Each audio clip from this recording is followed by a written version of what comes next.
Okay, we are live. All right, here we are. Yes, you can get on there. You can get on there. Okay, we are live. Let Mary into the room. So today, hey Mary. Okay, hold on. Let me let people into the room in Zoom. Okay. So today, short and sweet, but really important is. So yesterday I talked a lot about the nervous system and the way that your body has truly, your physiology has a memory of all of the experiences that you've had in your lives. And it doesn't pull up that memory consciously because it would be way too much for us to hold. But the body, the cells hold the memory. And sometimes it's helpful to dig and understand what the memory is and try and work with it. But sometimes we just need to be aware that for whatever reason, the nervous system is dysregulated. We don't totally have to know why. We don't have to know exactly what's happening, but we just have to be aware that it is. And understand that the way that we deal with that dysregulation is not to continue to structure our eating. It's to manage the dysregulation, right? And so 2 things I want to say today is that the first piece of it is go back to the first 5 weeks of the tools that I gave you, 7 weeks really, tiny habits, gratitude, the stillness practices, the is it worth it practice, the how do I want to feel practices. That all keeps you engaged with your awareness of your nervous system. And the way to manage your food over the holidays truly is to manage your nervous system over the holidays. You don't totally have to know why it's being triggered or activated. Some of you do know why, some of you don't know why, but what you do need to do is manage it. Because, as I mentioned yesterday, that firing and wiring with the emotion of whatever's happening around the holidays, sometimes it's just repetition, it's habitual, it remembers what you used to do and who you used to be. Sometimes it's emotional because it's wrapped up with family. Sometimes it's stressful because it's wrapped up with family. Sometimes it's all the things, right? Sometimes it's the anticipation of a year closing and a new year opening. That happens for a lot of people is, we're moving towards the end of a year, which also symbolizes the beginning of another year. And whether we are aware of it or not, there's this sort of culture, there's this energy of a chapter is ending, another one is starting. This is this sort of cycle of, darkness into light and ending into beginnings. And these things can all trigger the nervous system to go, what's going on here? And feel a little out of sorts. The point that I'm trying to make is it doesn't totally matter why the nervous system is triggered. What matters is how you address it. You are aware of, I feel out of sorts in whatever way that manifests, whether it's frantic energy, sad energy, hyper energy, excitable energy. All of that energy is a message or a cue from the physiology that something feels off kilter, out of sorts. And for everybody in my groups, one of the ways that we manage feeling out of sorts is with food. It's one of the most popular, it's one of the most common ways to manage feeling nervous system dysregulation is we manage it with food. It manifests with food. What can I eat? How much can I eat? Where's the sugar? Where are the treats? Where are the things to manage the nervous system? It's not a conscious pathway, but it's what many of us do, especially everybody who's in my groups, right? There are many other ways that people manage this dysregulation, right? There are people who manage it with alcohol. There are people who manage it with working too much. There are people who manage it with unhealthy abusive tendencies. There are people who manage it with drugs. There are people who manage it with overexercise. There are people who manage it with eating disorders, right? There's people manage their nervous system dysregulation in different ways. I won't go into that. It'll get me too far off track. The point I was trying to make is that there's nothing wrong with you. There's nothing wrong with any of us. Deb Dana, who teaches a lot about polyvagal theory, has this saying, which I love. She says, everything that we do, Every habit that we have, every act that we engage in is in defense of our nervous system, always. Whether it is a effective or efficient behavior or not, it's always in defense of our nervous system. So it's not our quote fault. There's nothing wrong with us. There's nothing bad about us. The key is to make ourselves aware of our behaviors that are in defense of our nervous system. Now, yesterday I talked about that 80% that goes from the body to the brain. The body is what's dysregulated, and it tells the brain, do something. And the story that we have made with that information is eat, soothe, whatever it is, right? Okay, so we're there. Managing your nervous system. Key number one, the first 7 weeks, all kinds of different tools for you guys to do that. Now, here's another really important piece of this, is that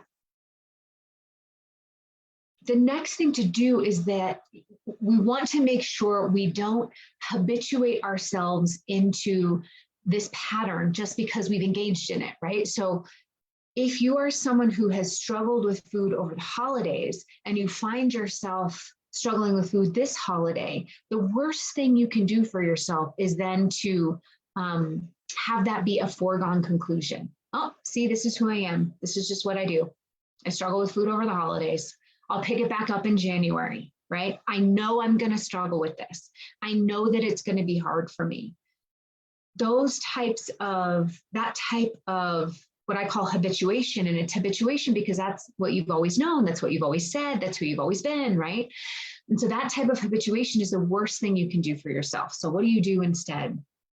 Every single day needs to be its own day. And in fact, for people who really struggle with food over the holidays, every eating time needs to be its own slot.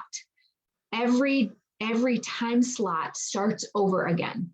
Every time slot is its own individual slot where you decide who you want to be, how you want to feel in that slot. And the best thing you can do for yourself is to try not to pull information from what you did in any of the previous slots or what you anticipate doing in any of the next slots and bring that into this slot. This slot is its own slot. Breakfast, lunch, dinner, maybe it's breakfast only, maybe it's snacks only, maybe it's yesterday, today, whatever you need to do, you break it down into their own eating slots. And every time that slot starts over again, it is fresh. Try as best as you can not to bring any information in from any of the other slots. You focus on that slot only and you work from there. That is the best gift you could give yourself if you are struggling with food. And listen, pay attention to what information your brain tries to pull in from all the other slots. See, I did that last night. I've already screwed up. Oh, I know I'm going to do this later today. Why bother? I know this is going to continue for 2 weeks. I know that I'm going to continue to struggle. I know that that's going to be a hardship. I know that all of that needs to go away. Each slot is its own individual slot. What am I eating right now? What feels good to me right now? What feels nourishing to me right now? What will I do to nourish myself right now? And that's it. We put those blinders on. We set up those blocks and those blinders and say, just this decision is the only decision that I am going to focus on. I'm not going to bring in any information from any of the other decisions I've made. I don't care what you ate last night. I don't care what you intend to eat in the next meal. Only this slot. If you can do one thing over the next week or so, it is to focus on each singular slot on its own. So what that really means is, from putting these concepts together from yesterday and today, becoming aware that this time in the holidays is so rich with nervous system activation. It's so rich with triggers and cues and past emotions and memories and firing and wiring and stimulation and anticipation and endings and beginnings and families and changes in routine. And there are, I could name 20 things right off the top of my head that are out of routine and context that could contribute to your nervous system feeling activated. As you can probably see now, I sound like a broken record, but that's good. I want you to anticipate what I'm saying. It is futile to just focus on the content, just the food, right? I'm not going to eat this. I am going to eat that. Because what is happening in your body is so much bigger than that. What is most effective is for you to focus on your nervous system. How do I take moments for myself? How do I engage in my daily stillness practice? How do I come back to myself and pay attention? How do I become aware of the dysregulation and say, it's okay, here's what I'm going to do about it?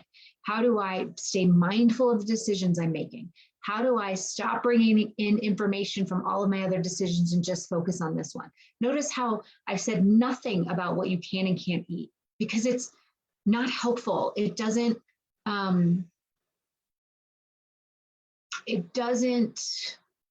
take care of the true cause of the symptom. Remember, eating is just the symptom of what's happening with your nervous system.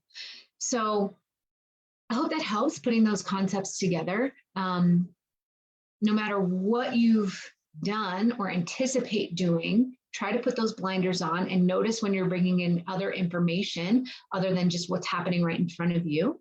And then also taking really good care of your nervous system right now. This happens for almost everybody that I talk to, and we just don't talk about it much because there's so much, we're supposed to be happy and joyful and all this stuff over the holidays, and really right underneath the surface is a lot of dysregulation around the holidays, and I think that's okay.